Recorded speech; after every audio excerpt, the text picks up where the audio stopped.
What's up? Welcome into your Buckeye Rush Hour for a Wednesday, the hump day, October 18th, 2023. I'm your host, Joe from the Buckeye Cast. We are talking a ton of recruiting. We are on recruiting overload today. All kinds of crazy shit. We're going to talk future Buckeyes. How did they perform last weekend? We're going to get a little update there. Big week for James Peoples. He's come back with a vengeance. Wow. After sitting out quite a few games in a row. But then we're also going to talk about this weekend's visitor list. It's been updated. Over 80 dudes are visiting. I'm not even going to have time to get into the 2026 class. We're just talking 24 commits and recruits and 25s. So let's strap it in, lock it up.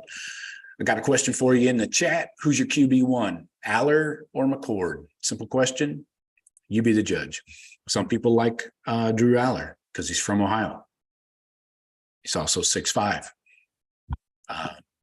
Some people like McCord. He's been a Buckeye for 3 years now. So let me know. Drop your questions and stuff in the chat. Also, we will be taking calls today. I will keep an eye on the phone lines because I don't have a producer. I am a one-man gang here. Anyways, let's get into it. Let's start right off with the future Buckeyes, current Buckeye commits, how they performed this last weekend, starting with the quarterbacks. Aaron Nolan was on a bye week last week, so he will be back this weekend in action. 2025 QB Tavien St. Clair had a huge night last Friday, 3 passing touchdowns, and their offense put up over 400 yards. So huge night for TSC, as he is known on this channel. Running backs, let's talk RBs. We got 3 of them here. 4-star San Antonio, Texas Veterans Memorial running back James Peoples. He went off, 5 touchdowns total in a 55-8 blowout. This is only his second game of action this fall. So huge night for James, and we're a huge fan of James Peoples. 4-star St. Thomas Aquinas running back Jordan Lyle continuing to roll, just 4 carries, but he had 72 yards and a touchdown. Insane. Then you got 3-star SWD Sam Williams Dixon from Pick North. They beat Albany last Friday. Don't have stats on him. Wide receivers. Jeremiah Smith was on a bye this past weekend. He'll be in action this week. 5-star wide receiver Mylan Graham did not dress. I believe that's 2 weeks in a row he didn't dress for his game last week. And then 4-star from St. Louis Christian Brothers, wide receiver Jeremiah McClellan. He had 3 touchdowns in their win last week.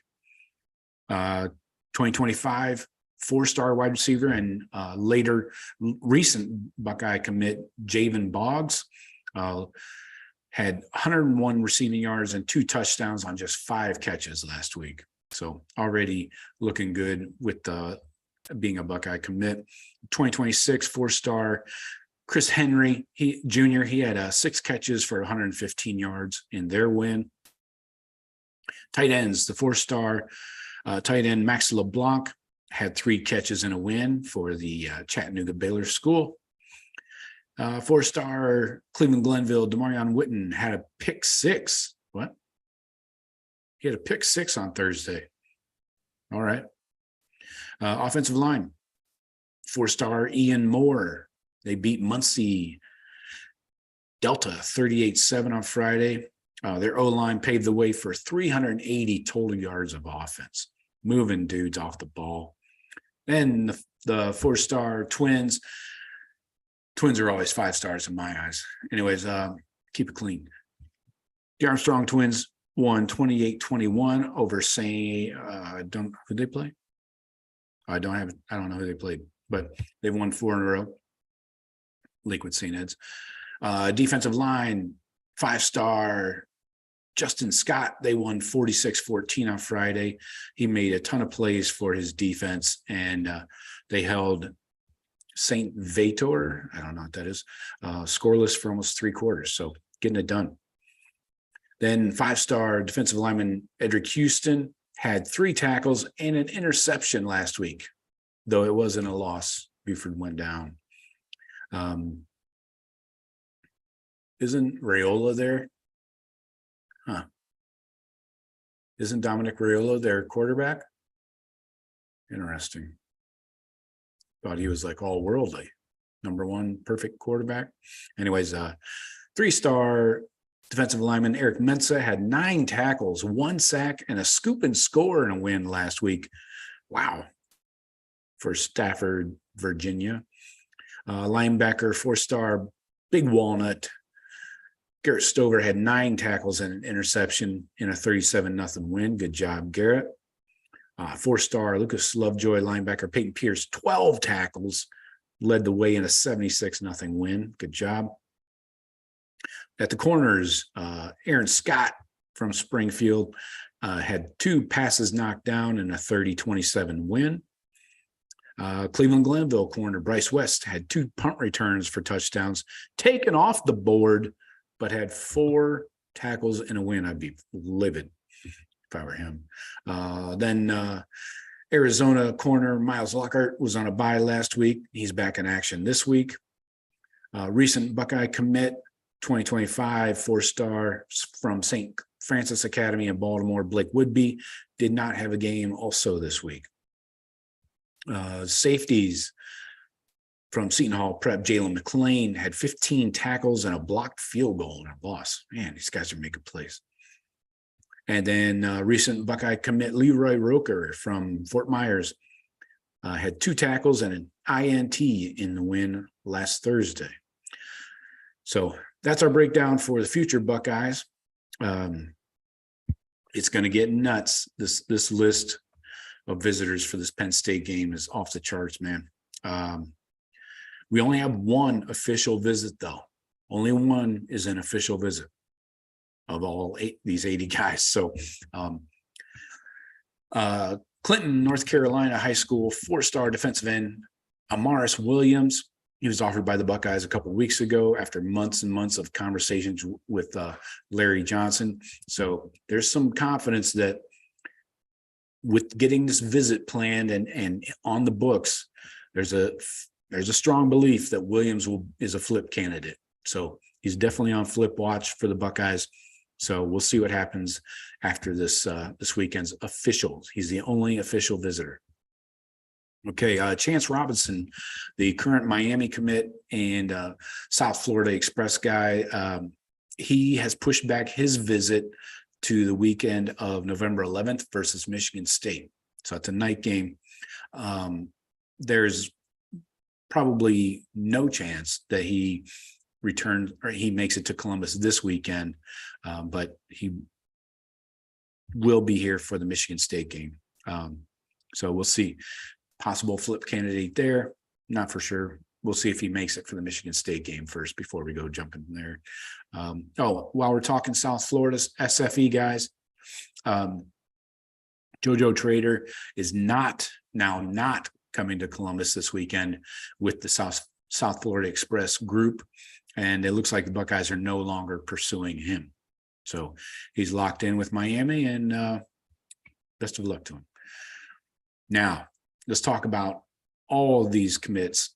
We got Buckeye commits that are coming to town, looking to recruit some dudes. As of now, we've got 19 of the 19 of the 22 commits in the 24 class will be at the game this weekend. Let me run through them here. So let's start with the commits. Aaron Nolan's in town. James Peoples, Jordan Lyle. You guys know the positions, right? SWD, Jeremiah Smith. Have you ever heard of him? I hear he's pretty good. Mylan Graham, Jeremiah McClellan, Max LeBlanc, Demarion Witten, Ian Moore, the Armstrong twins, Edric Houston, Justin Scott, Garrett Stover. I said Cade, didn't I? Peyton Pierce, Aaron Scott, Bryce West, Miles Lockhart. So those are the 2024 commits that are coming into town. Obviously, they want to see a good ball game, so that helps. Then you got the official visitor that is not committed to the Buckeyes. committed to the Gators. Amaris Williams, North Carolina defensive end. Now, 2025 class, you got Tavien St. Clair. Like I've said 1,000 times, put him down in stone for every Ohio State home game till he graduates high school. He'll be there. Now, interestingly, you got some people taking advantage of their relationship with the Buckeyes. Ryan Montgomery, younger brother of Luke Montgomery, Ohio quarterback. This is a 2025 class. Ryan Montgomery's coming into town. Florida running back Byron Lewis. Florida running back Waltez Clark, current Florida commit. All right. Current Buckeye commit, Florida wide receiver Javon Boggs. Florida wide receiver Nashawn Montgomery. Florida wide receiver Jamie French with 2 Fs. Don't ask me why. He's a current Alabama commit. He's coming into town. I would not be talking flip watch on these 2025 guys that are currently committed. So maybe we'll talk about that down the road. But anyways, continuing with the 25 targets that are visiting, Ohio tight end Luka Gilbert. Buckeyes are in big on him. Indiana tight end Brock Schott. Ohio O-lineman Carter Lowe. Georgia DN London Merritt. Maryland D tackle Darian Smith. California linebacker Noah McHale. Ohio linebacker Justin Hill. Ohio linebacker Eli Lee. Florida linebacker Elijah Melendez. Not Menendez. Pennsylvania linebacker Anthony Sacca. California linebacker Madden Ferriamo. California linebacker Nasir Wyatt. Maryland defensive back and current Buckeye commit Blake Woodby. Georgia defensive back Devin Williams. Ohio defensive back Trey McNutt. Ohio defensive back Jameer Scott. Texas defensive back Devin Sanchez. Texas defensive back Dorian Brew. Indiana defensive back Mark Zachary. And Maryland defensive back Fahim Delaney. So that's your list of visitors. I didn't even get into the 2026 guys, but it's like 80 people altogether. So let's check on the chat. Let's check the phone line, see what's happening. Nobody's calling in yet, but hopefully that will change briefly. All right, let's check the chat. What's happening here? All right, PC, first one into the chat. He says, McCord, without a question, go Bucks. Billy says our D is going to have to be special on all 3 levels. Okay. PC says, hey, Billy, I'm not worried about our D, but our O-line needs to be stout. Hopefully Coach Mick has them ready, or Coach Fry too. Billy says, agree about O-line, PC, but if they're getting beat, we'll have to win with our D. Wonder if Burke will be out there. That's a good question. I don't think we'll have an answer until like right before the game. I don't think Ryan Day is going to give any injury info this week. Billy says, to be honest, I really haven't watched Allard play, but of course it's McCord. PC says, I do like Aller, and from what I gather, he loved the Buckeyes, just bad timing with Ewers. Yeah, Ewers did kind of throw a grenade into the whole situation, didn't he?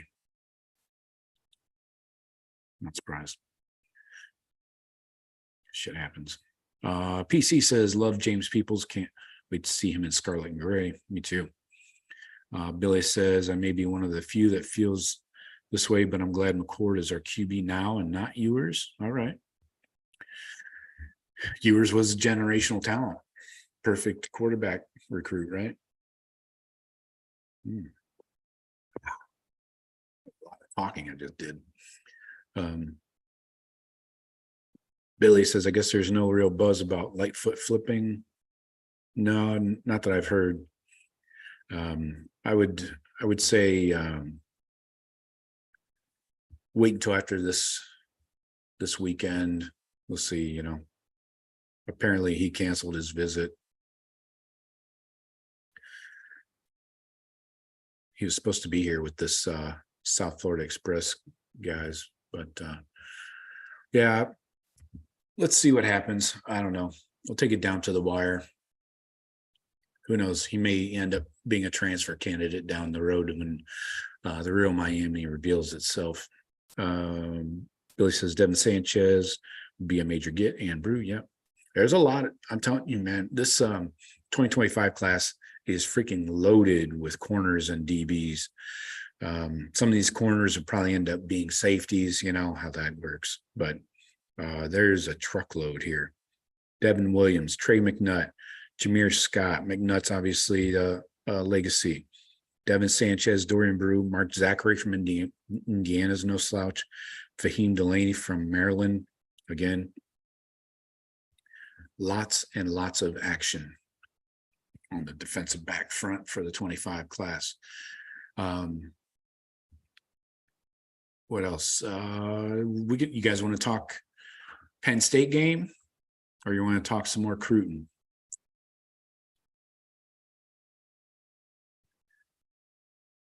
Oh, PC is on the line. Hold up, PC. I got to put my headphones in. We've got a caller. PC's coming in. All right, we are going to you live, PC. PC, you are on the air.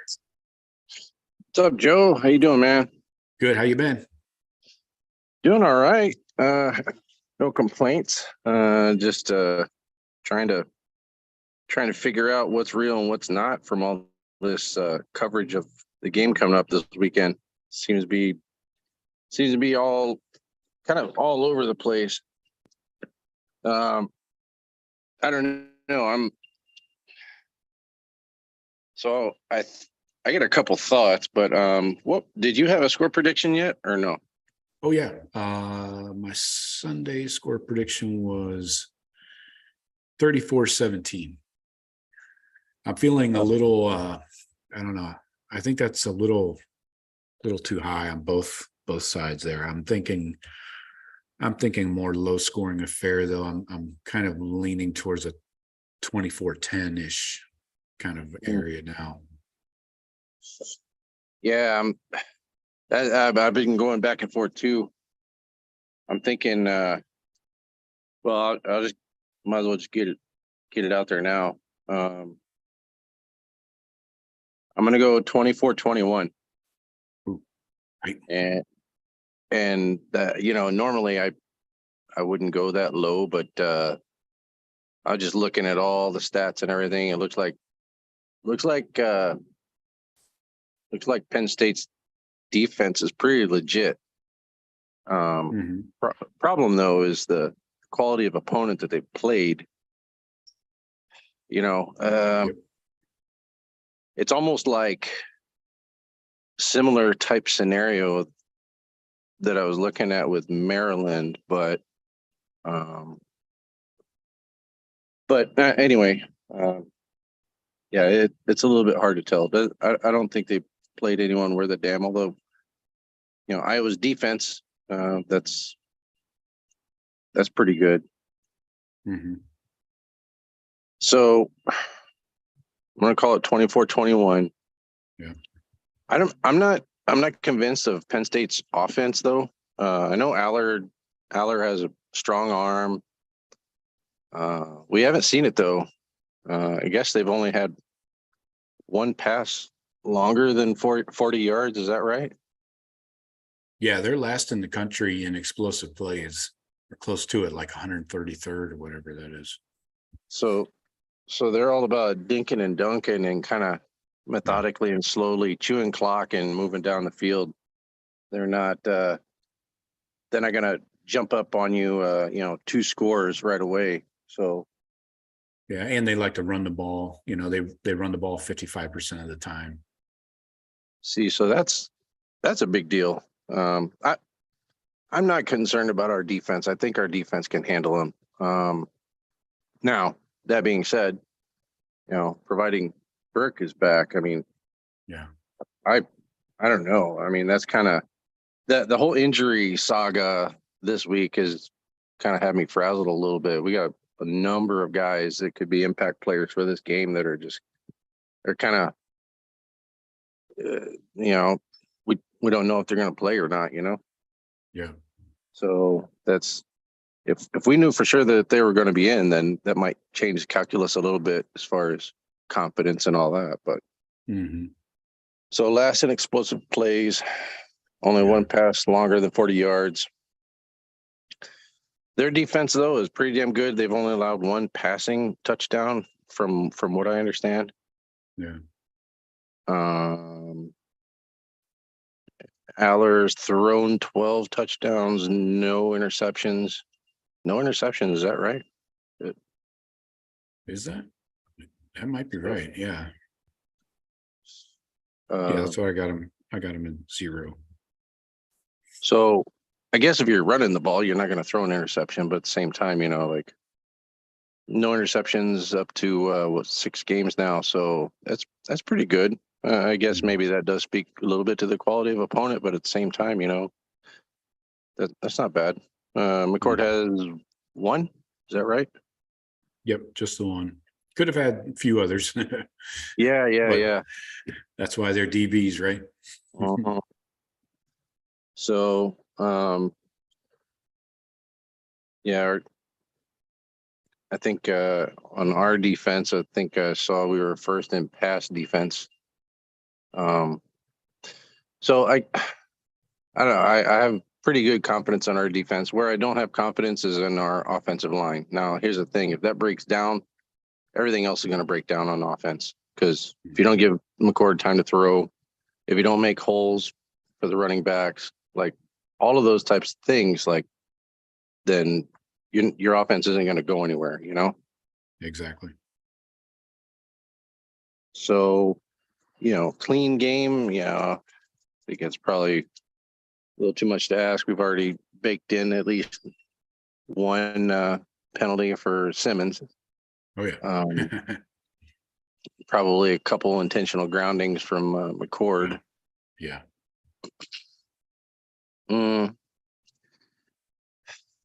Yeah, I really hope we get a Buka back. Yeah. But I think the big one is Burke. We got to have him back, man.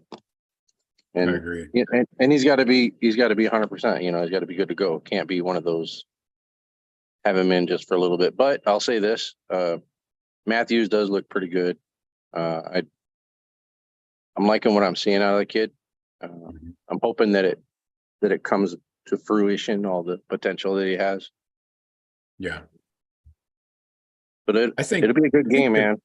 Yeah, they're probably gonna move Hancock outside though, and they might flip-flop him and Igbinosun, where Igbinosun will go over to Denzel's side of the field, and then Hancock will take Igbinosun's side of the field, you know. So then who do they bring in that slot, nickel corner safety thing? You know, that's the question. I don't think Matthews has played that at all. That would be a huge ask for him to do that, but you've got other guys that have played it, you know, so it would be interesting to see who they bring in at the slot. But yeah, I'm not sure who they put on the X or the Z or the H. I don't. I can never really keep up. Of course, that, you know, the slot that's always kind of iffy. Is it? You know, it is a corner, right? But sometimes they put in that nickel or whatever safety to cover. I don't know, that the different formations, different situations, I suppose. Yeah, the Buckeyes defense, they play one guy always on the boundary side, and then one guy always on the field side. So they use things like Jim Knowles said the other day, that things happen a lot faster into the boundary. Obviously, a compressed area, less area, you know, space to run around and make things happen. So you're getting in the action much quicker. So Igbinosun being on the field side, Burke being on the boundary.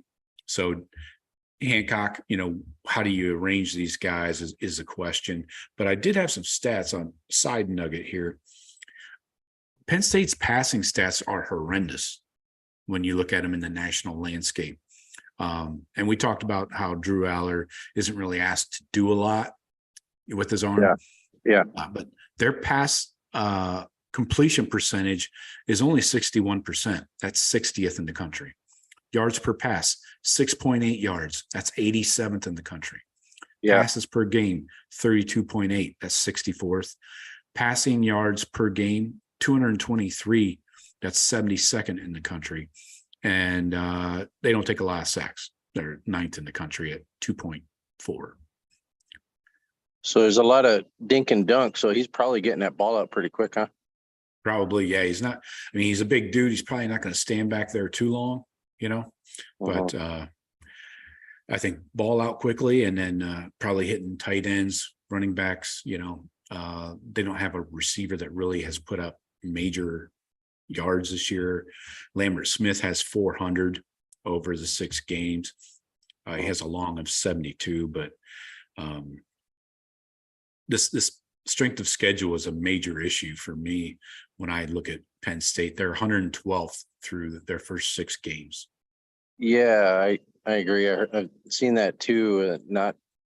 I don't know where's Michigan ranking that. They're right they're behind right around them. there. Yeah, there you go. See, so yeah, that's another thing. So I don't know. It's a little bit. What do you believe? Do you believe the stats, or do you believe your gut? You're looking at these guys' opponents and all that. I'm just not. What do they have? 60 was it 63-0 last week? Who the hell was that? That was UMass. Yeah, I mean, come on, man. So Yeah. they're going to come into a shoe. They're going to come into a hostile environment and to something they've never seen before. It's kind of like Maryland, Yeah. I think we'll get it done. I think it will be a rock fight, though. Both defenses are probably going to bow up and harass each other's offense is pretty good. So that's going to be a tough slog. I think I'm seeing kind of a lot of parallels with Notre Dame. Exactly. Yeah, I think it's going to be a tight one. Yeah, I don't know, knife fight in the phone booth. I don't know what you want to call it, but it's not. It's going to be rough. The guys are probably going to wake up on Sunday feeling it pretty good. Yeah. Anyway, that's about it. I think we'll do it, but it'll be a great game either way. I think us, Michigan, Penn State, those are the 3 in the Big Ten. The big 3 and the little, I don't know, 13. I don't know how many they are now. Yeah. So, right, it's changing next year, anyways. Yeah. So, I think we'll get it done, man. I don't see us running away with it. Although, if that happens, I'd be ecstatic. I'd be happy to acknowledge my mistake. Yeah, I think we, barring mistakes, I think we can put this game away relatively easily. But again, playing a tough defense with 2 All-American type defensive ends can change a game quickly. Yeah, I think the make or break really is going to be who sits out for us this game. From what I'm hearing, that was a pretty devastating hit that Tranum took. So a lot of people are saying he's not going to play. So, okay, that's, we can cope with that as long as Henderson's able to step up, and then Hayden could be his backup, I suppose. Williams is out to lunch. I mean, I don't know. Nobody knows what's the matter with him. I heard that he's overweight or something like that, but I don't know how that would necessarily impact too much playing time. But anyway, they have their thing going on. But for sure, to have Ibuka back, that would be huge. Yeah. Absolutely need Burke back. So, I'd say between Henderson, Burke, and Ibuka, we need Burke back more than we need Ibuka, but we do need Ibuka too. So if we got 2 of the 3 back, then I'm feeling pretty good. If we have all 3 back, I'm feeling a lot better. Oh yeah, definitely. And I don't feel like we have a huge drop off to X-Man if he has to go in for a Mecca, No, he's real good. I really like him a lot. He's probably the most underrated player, offensive player that we have. He's done so much. He's in a lot of these key clutch moments and plays. Like he's there. He's Johnny on the spot. So Yeah. He's absolutely reliable. I think he'd do a fantastic job. But I really like to have Ibuka out there. He's just, I don't know. To me, the guy can't miss. Yeah. So we'll see how they play Marv. I'm betting Marv gets his. Mhm. I know that Penn State's front seven, I guess they're pretty good, but their defensive backs are not the greatest. Are you seeing that too? Yeah, I think they can be had. They're good, not great. That's how Yeah. I would call them. Yeah, I could. And they see haven't that. obviously gone against anything close to the offense that we're going to bring to the table. Right. So I guess we'll all see together, but it'll be a good one, man. Yeah. Hopefully it's a 2-game season, so this one and the team up north, that's it. I mean, honestly, I don't see any other concerns anywhere else. So if you need to, break glass in case of emergency, this and the other one. That's it. Like the rest, everybody can sit out, play the second and third team, whatever you want to do. But this one is a two-game season. So Yeah. This one and that one. Exactly. Anyway, empty the chambers, boys. That's all right. Time to go. Exactly. We can recover next week. Yes. Yeah, you can rest up against Wisconsin or whatever. Although I heard that one was going to be a night game, which Right. Yeah, that sounds fun. Yeah, right. I was concerned about that game before the season started. Now I'm not very concerned at all. Yeah, same here. Doesn't look like they're all that at all, but that sounded like a kind of an imposing situation there coming in right after Penn State, but Yeah. Nah, not anymore. Yeah, maybe a year or two till Fickle gets that team together. Yeah, could be. Of course, by then, hopefully our situation will be a little bit more stacked than it already is. The receivers are always going to be there. And we bring in a high-end quarterback. We really got to get some of these higher-end defensive guys, though. We have a few coming. That's great, but I'd like to see more. Yeah, definitely. All right, brother. Well, got my score in. I'll try and call in on Friday too, but yeah, this is gonna be a barn burner. I think. Maybe I'm wrong. Yeah. It always is, usually. Yeah. All right, buddy. Yeah. Well, I'll let you go. All right, man. Talk to you in a bit. Have a good rest of the week. Take care. Take care. Go Bucks. Yep. Go Bucks. Thank you, PC. There he goes. Peace, clan. Everybody, give him a round of applause. Back to the chat here. Let's see what's going on. Billy says the over-under on the game is down to 45. That's very interesting.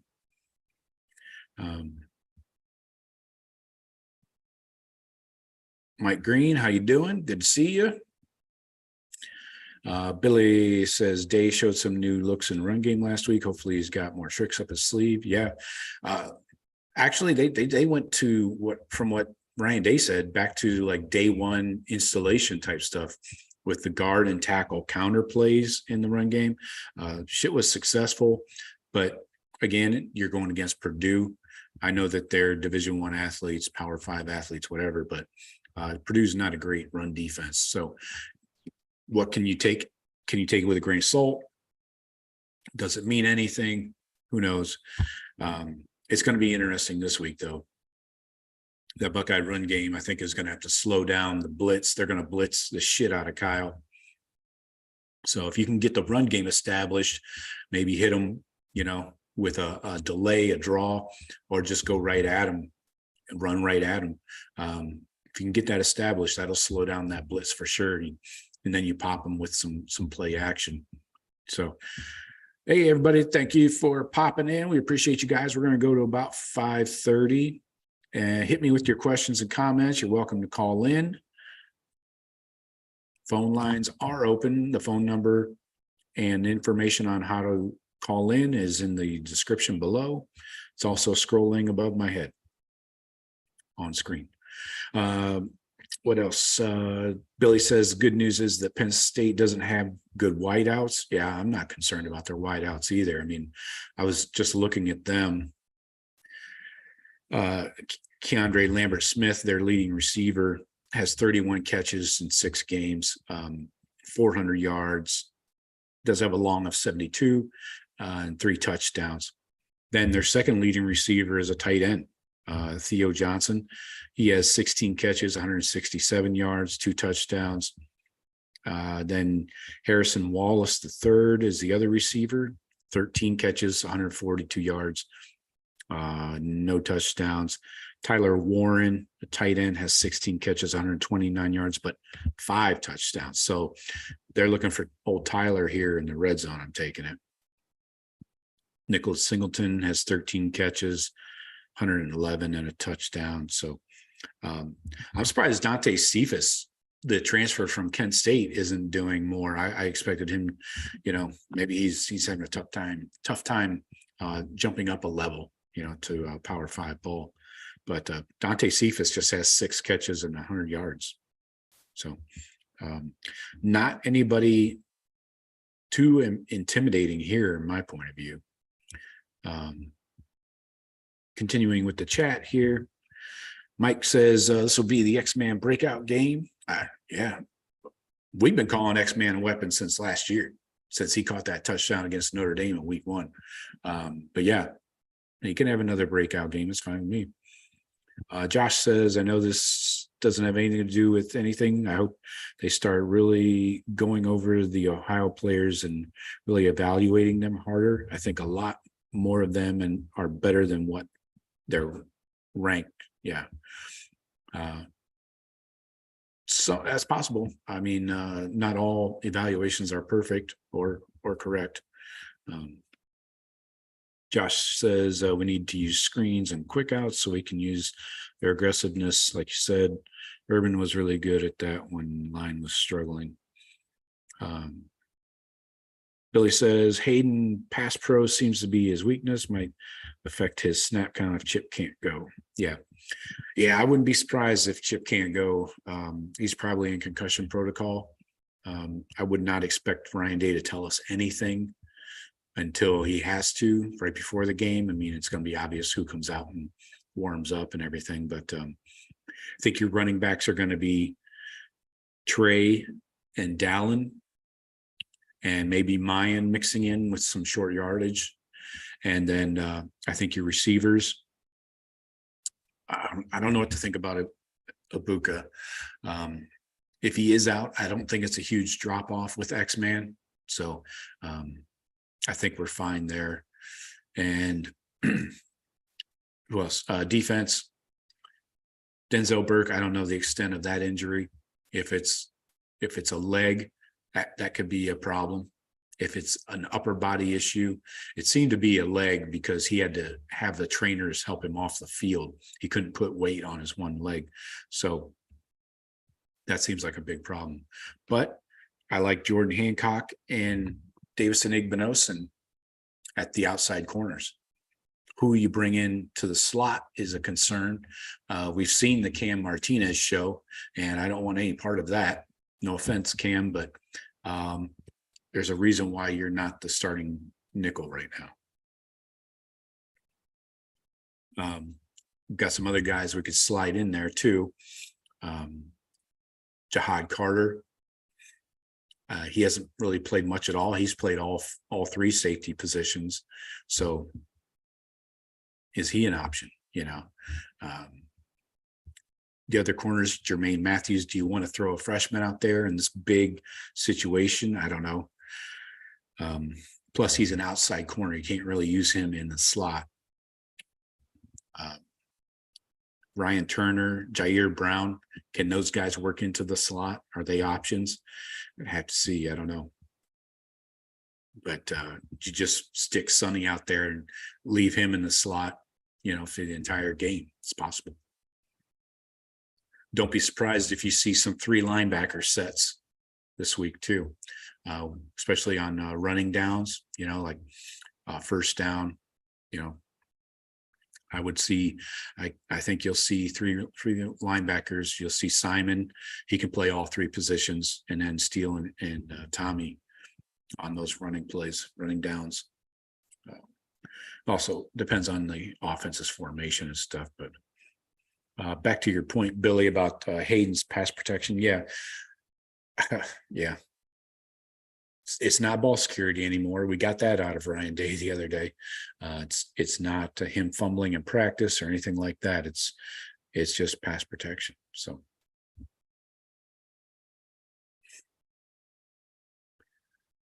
Mike says Matthews is ready. Okay. There's a difference between going in the second half of a blowout at Purdue and going against Penn State wide receivers. At least it's a home game. I was just looking at Penn State's corner grades on the season. Johnny Dixon is their leader at corner. He has graded out at 80, 13 targets, 9 receptions allowed, but only 96 yards total. Has a pick, has not allowed a touchdown. Kalen King, the other guy that gets the bulk of their snaps at outside corner, he's only grading out a 64. 19 targets, 9 completions. He's allowed 93 yards, has a pass breakup, has not allowed a touchdown.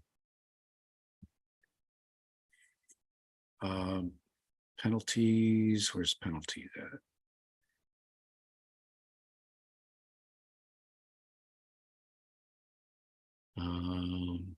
Where are penalties?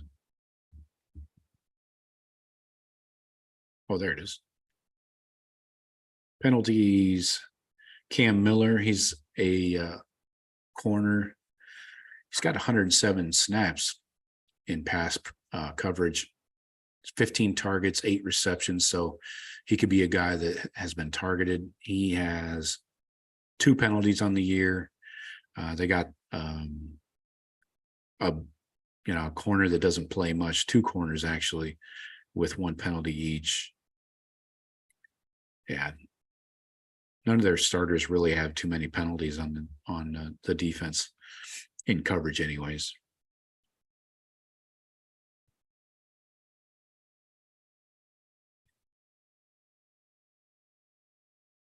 Checking on the chat, PC says, did anyone notice poor pass pro by Hayden? I didn't.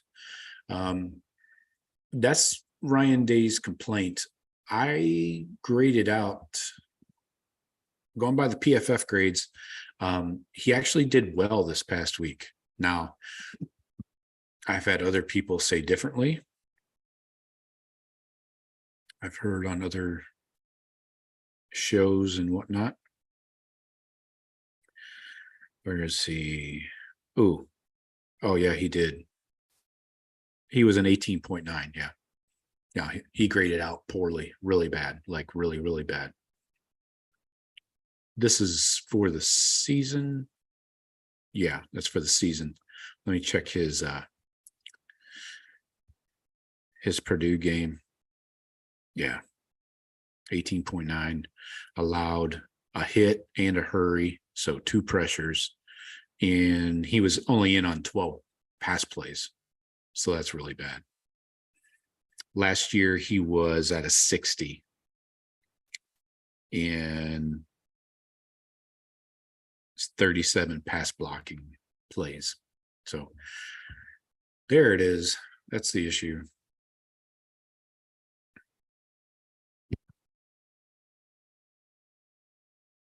Billy says Buckeye fans need to be loud. That's right. Hostile.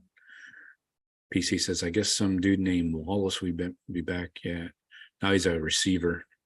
Wallace is where's that guy? Yeah, Harrison Wallace the third. He's the one I mentioned, has 13 catches, 142 yards, and no touchdowns. Not worried about him.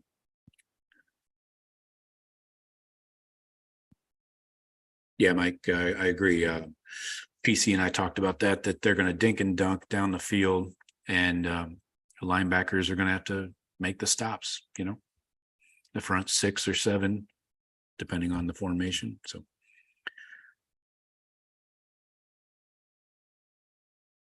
PC says, Billy, they do need to be loud. Got to start drinking early in the morning, cakes and eggs. That's right. PC said, yeah, I've heard that about Hayden too on other shows, but I didn't see the game live, only extended highlights. Yeah, it wasn't great. Billy. Yes, I did give Billy permission to start drinking at 9 a.m. on the West Coast. So go nuts. Yeah, it is horrible, Mike. 18. I've never seen a score that low. PC says, so someone has to teach that young man how to block. Yep. Trip somebody at least. Stick your leg out. Tackle them. Do something. PC's got to paint a fence that day. You better get that done early, PC. Wake and paint. How do you feel about swapping Chambers for Cody Simon? I am all aboard the Cody Simon train. Going back to 2021 when he started the entire year at Mike linebacker. That was before Tommy was Tommy. Cody Simon started the entire year. He had a torn labrum in his shoulder, got the surgery right before the Rose Bowl, so he didn't play in the Rose Bowl. But yeah, I'm a big Cody Simon guy. And Jim Knowles said this week that Cody has earned the snaps. And last week he had, I want to say he had like 10 or 12 more snaps than Steele at the will linebacker position. So I am all on Cody Simon playing. And you're going to need Cody Simon's size, and he's stronger against the run. You're going to need that strength against the run this week versus Steele's a little bit better in coverage, but I'm going to need Cody Simon against the run big time this week. So yes, I am all aboard Cody Simon's train. Josh says, do you think we should be more aggressive with the DNs this week? And since they like to dink and dunk down the field. Yeah, I think that coordinated rush that Jim Knowles talked about a week or two ago, where they're rushing to get upfield, but not leaving open lanes. I think you could see that. And I think if you see Caden Curry out there, I'm going to like that combination, whether he's opposite of JT or Jack. Caden Curry is when you want to just cut somebody loose and let them go crazy, like Bosa style, Caden Curry's your guy. But all three are going to have to get the job done. They're going to have to get pressure. Aller's kind of a statue back there. He's 6'5", 230 something. So he's not super mobile. I'm not saying that he's a tree just planted there, but he's not going to be able to escape a rush very easily. So yeah, Josh, to your point, yeah, we should be aggressive.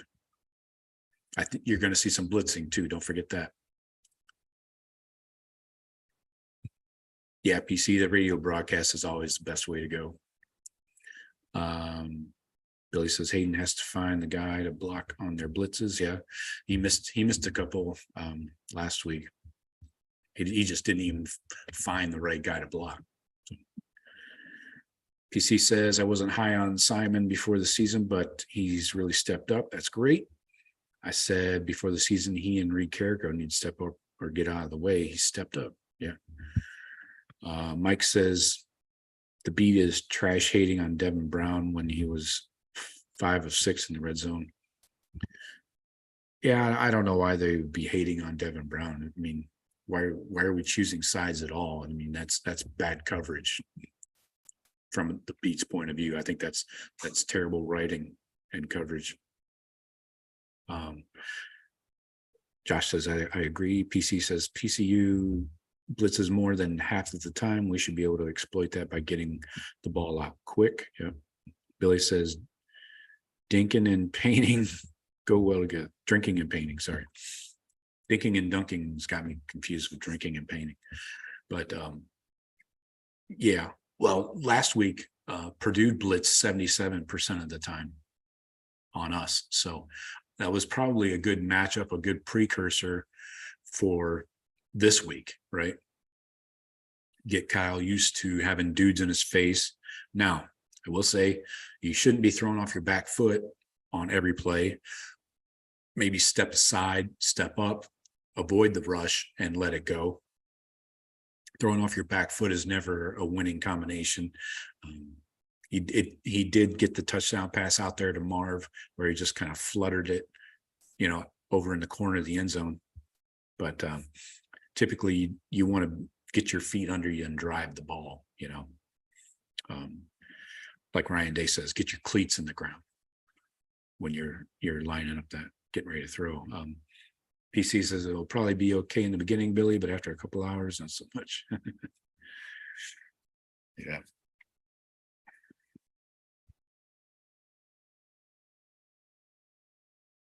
Thank you, Mike. I appreciate the support. Mike says that's why I support channels like these. We keep it real. Keep it real. That's right.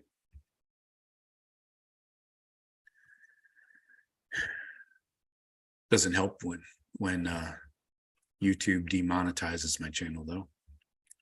Shot in the pocketbook. And I can't reapply for monetization till January 1st. So got that going for me, which is nice. Not really.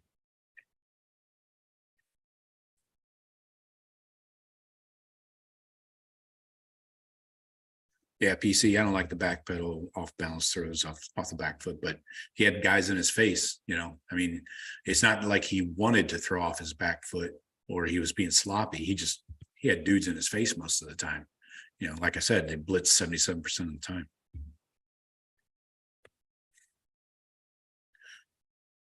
Hey, Josh, you can, in the description below are the Venmo and Cash App information. There's also, do I have yeah, Venmo is at Joe Warwick, JoeWarWick. I'll put it right here in the chat. Oh, there's also PayPal too. I forgot about PayPal. Nobody really uses that, but yeah. You can Venmo there. I appreciate it though, Josh. Thanks for asking.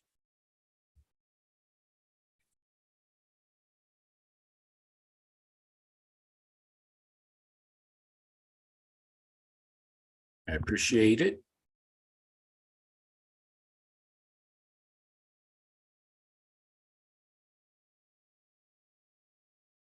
Billy says McCord has made some bad passes, but he has thrown dimes. He's getting better.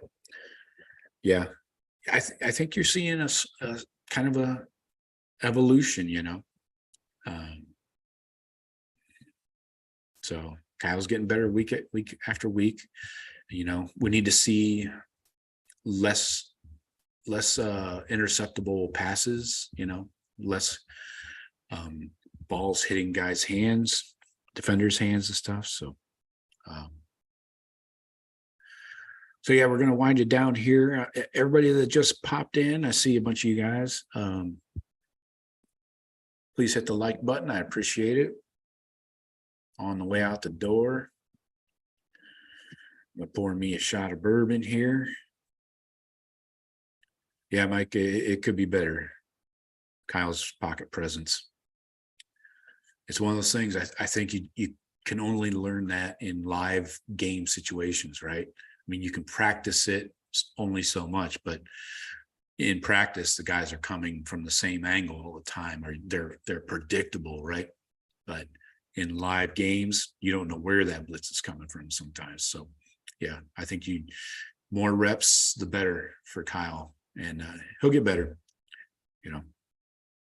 So, all right, boys, I'm gonna get out the door, but I appreciate you guys. Hey, Friday, we're gonna go balls to the wall, all Penn State versus Ohio State. We're going to talk stats, rundowns, everything. It's 100% getting ready for the Buckeye game. I'm going to see if we can get Jeff or Sean to call in and join us for a little bit. So, and we'll be taking calls again that day. So please, Friday, same time, 4:30 p.m. Eastern. We'll be live, and hope to see you there. All right. Talk to you later. Go Bucks.